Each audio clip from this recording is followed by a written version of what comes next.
Hello everyone, how are you? Hope you're well. Hope you've had a lovely week.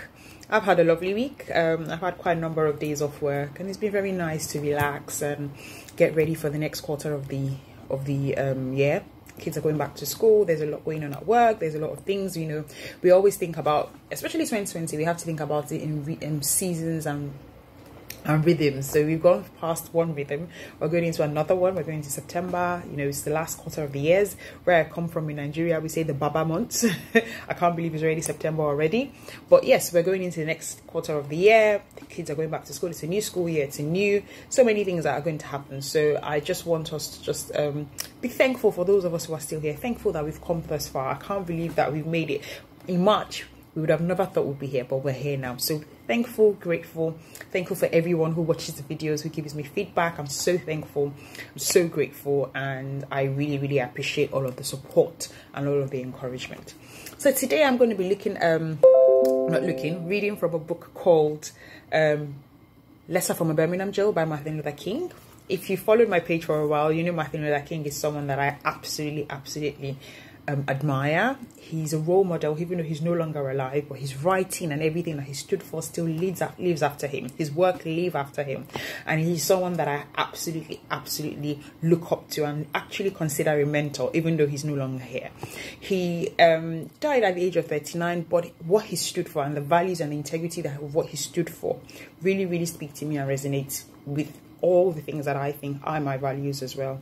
And it also doesn't make it any it also makes it a bit easier because it's my birthday mate. I don't necessarily believe in star signs and all of that, but I just, you know, when you just say, wow, this person is in this person's mind, you know, and you understand a person's mind when you read their works and you read things that they've written, and I just feel a connection to him. And I don't think it's because he's my birthday mate, but I just think that I just naturally gravitate to the things that he stood for. So Letter from a Birmingham Jail was a collection of essays, or a letter that he wrote while he was incarcerated in a jail in Birmingham, Alabama, as part of the civil rights movement. And it's a collection of two.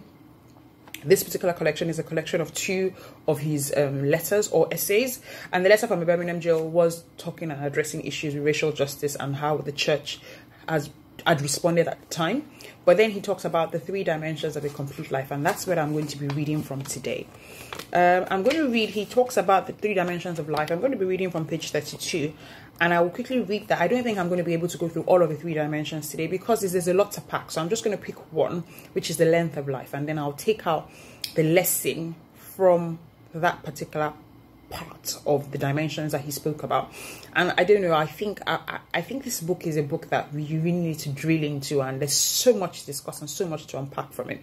So I probably would do another video about this particular book. Watch out for that. I'll do the breadth of life, and then I will do the height of life as well. So it might be a 3-part series. I think it's worth being a 3-part series because even though it's such a small book, there's so much wisdom and so much to be gained from actually looking at it in that way. So look out for that. I might do it as much shorter videos as well, but just look out for that as well.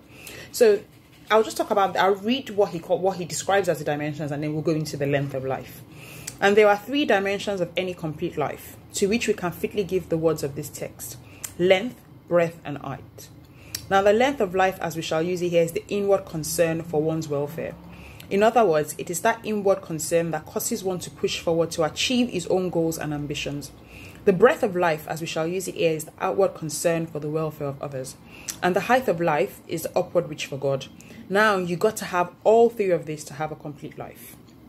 So he talked about the 3 dimensions, as I said earlier, and we're going to look at the breadth of life. So I'm just going to quickly read, and then we'll take it from there. So he says, now let's turn for the moment to the length of life. I said that this is a dimension of life where we are concerned with developing our inner powers. In a sense, this is the selfish dimension of life. There is such a thing as rational and healthy self-interest. A great Jewish rabbi, the late Joshua Liebman, wrote a book some years ago entitled Peace of Mind. And he has a chapter in that book entitled Love Thyself Properly. And what he says in that chapter in substance is that before you can love others adequately, you've got to love your own self properly. And so I'll just read another part of it because there's so many things. There's so many things I broke down, but I'll read from the next number of pages. And then this is a story that he told. He said, I remember when I was in college, I majored in sociology, and all sociology majors had to take a course that was required called statistics. And statistics can be very complicated. You've got to have a mathematical mind, a real knowledge of geometry, and you've got to know how to find the mean, mode, and the median. I never will forget. I took this course and I had a fellow classmate who could just work out that stuff, you know, and he could do his own work in about an hour. He would often go to the lab or the workshop and he would just work it out in about an hour, and it was over for him. And I was trying to do what he was doing. I was trying to do mine in an hour. And the more I tried to do it in an hour, the more I was flunking out on the course. And I had to come to a very hard conclusion. I had to sit down and say, now Martin Luther King, Liv Kane has a better mind than you. Sometimes you have to acknowledge that. And I had to say to myself, now you may be able to do it in an hour, but it takes me 2 or 3 hours to do it. I was not willing to accept myself. I was not willing to accept my tools and my limitations. But you know, in life, we are called upon to do this. A Ford car trying to be a Cadillac is absurd. But if a Ford will accept itself as a Ford, it can do many things that a Cadillac could never do. It can get in parking spaces that a Cadillac can never get into. And in life, some of us are Fords and some of us are Cadillacs. Moses says in Green Pastures, Lord, I ain't much, but is all I got. But I is all I got. The principle of self-acceptance is a basic principle in life. Now, the other things about the length of life. After accepting ourselves and our tools, we must discover what we are called to do. And once we discover it, we should set to do it with all of the strength and all of the power that we have in our systems. And after we've discovered what God has called us to do, after we've discovered our life's work, we should set out to do that work so well that the living, the dead, or the unborn couldn't do it any better. Now, this does not mean that everybody will do the so-called big recognized things of life. Very few people will rise to the heights of genius in the arts and the sciences. Very few collectively will rise to certain professions. Most of us will have to be content to work in the fields and in the factories and on the streets, but we must see the dignity of all labor. When I was in Montgomery, Alabama, I went to a shoe shop quite often, known as the Gordon Shoe Shop. And there was a fellow in there that used to shine my shoes. And it was just an experience to witness his fellow shining my shoes. He would get that rag, you know, and he would bring music out of it. And I said to myself, this fellow has a PhD in shoe shining. What I'm saying to you this morning, my friends, even if it falls your lot to be a street sweeper, go on out and sweep streets like Michelangelo painted pictures. Sweep streets like Handel and Beethoven composed music. Sweep streets like Shakespeare wrote poetry. Sweep streets so well that the host of heaven and earth would have to pause and say, here lived a great street sweeper who swept his job well. And when you do this, you've mastered the length of life. This inward push to the end of self-fulfillment is the end of a person's life. Now, don't stop there though. You know, a lot of people get no further in life than the length. They develop their inner powers and they do their job so well. But do you know they try to live if nobody else lived in the world but themselves? And they use everybody as mere tools to get to where they're going. They don't love anybody but themselves. And the only kind of love that they have for other people is utilitarian love. You know, they love people that they can use. So I think that's where he stopped with the length of life.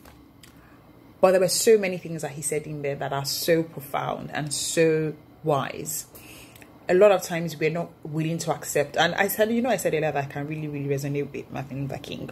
You know, I said it, he's similar to me. You know, people have got mathematical minds. I haven't got a mathematical mind. I'm more a words person, as you can tell.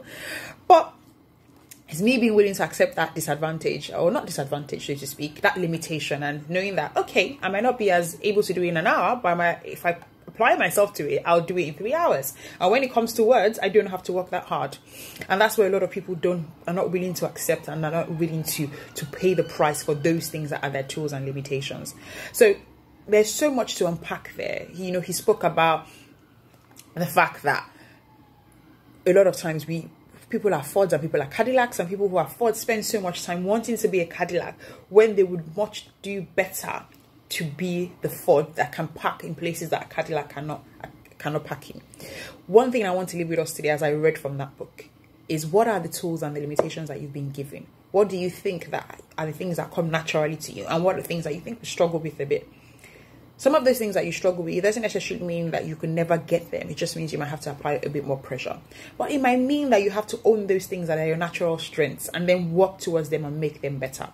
Every single one of us is called to do something. Like he said there, not everyone is going to become the heights of music. Not everyone's going to become a CEO. Not everyone's going to do all of those things that we see about those people that we talk about. Not everyone is going to be Martin Luther King. But wherever we are called to be, are we doing it to the best of our ability? Are we trying to be the best? Are we sharpening the tools that we've been given and working on those limitations? And that's what I want to leave with us today. Considering the length of life, that inward thing of where we think about how do we become the best person that God has called us to be. Every single person, I know I repeat this all the time, but every single person is called to do something by God. And there's something that God has deposited in every single one of us. But sometimes we need to be able to willing to sharpen it. We need to accept that, yes, I might be a Ford, I might not be a Cadillac. But this Ford that I'm going to be the best kind of Ford that I can be. That's what I learned from this particular book. And I thought I'd share it. And I hope you also took something away from that. As I said, there are other things I spoke about, the breadth of life and the height of life. And those other things, I think, are things that are also quite important for us to look at. There are things that are quite important for us to be able to understand as we think about the length of our lives. So maybe I'll do another, I'll think about it. Maybe I'll do another review of this particular book as well. I'll make it a 3-part series where we look at the breadth and then we look at the height. Anyway, please do let me know if any of this resonated with you and if there's anything that you actually enjoyed from it, and if there's anything that you're going to take away from this. There are a lot of actionable steps for all of us, and as I said, I've read this book so many times, and it's a book that sometimes I'll just stop, I'll read, I'll highlight, and then I'll pause and think about it. So I was already also thinking of maybe doing a giveaway, but I'm not promising. But I was thinking of doing a giveaway of this particular book because I think this and the one I did last week. But I'll think about it and then I'll look at how the modalities would work. Anyway, thank you so much for watching. I know the video is slightly longer today, but I hope it's giving you some value. It's something that you've been able to learn from, and it's something that you can think about as you go about your weekend and as we go into the next quarter of the year. Have a lovely, thank you for watching. Thank you for all the feedback. Please do let me know. I love reading your comments. And yes, thank you so much for watching, and have a lovely, lovely weekend and week ahead. Thank you. Bye.